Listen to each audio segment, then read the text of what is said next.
All right, so when we're thinking of breathing in any kind of quadruped, which is just all fours, this could be whether you're in a plank position, having to bear crawl around, whatever, any position where you're down on the ground on all fours, in any variation of that, you still need to be able to breathe effectively, especially if you're going to be spending a lot of time down on the ground, whether that's in plank position or whether, again, you're just having to crawl endlessly in a particular beatdown session.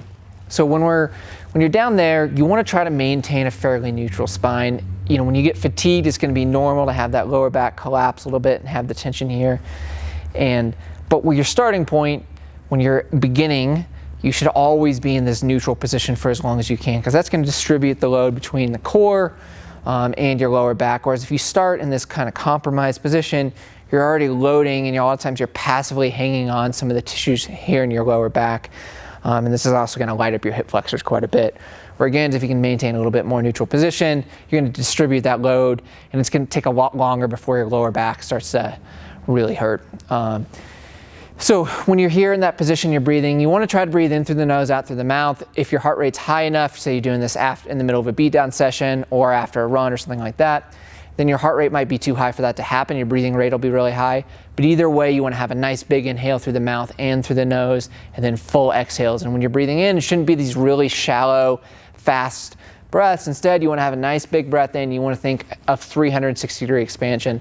So go ahead and pick those knees up, go into bear crawl position. So when he's breathing, you should feel this expansion through your mid and upper back, not just your belly moving in and out, but you want to feel your whole rib cage move. So whether he's bear crawling or just hanging out here or extends his legs and is in plank position, it doesn't matter.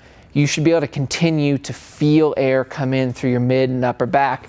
And again, you should feel that expansion through here. And if you're struggling to get that during your workouts, then you should put a band around your waist right at the belly button level and feel that expansion. Another good cue is to reach through with the hands.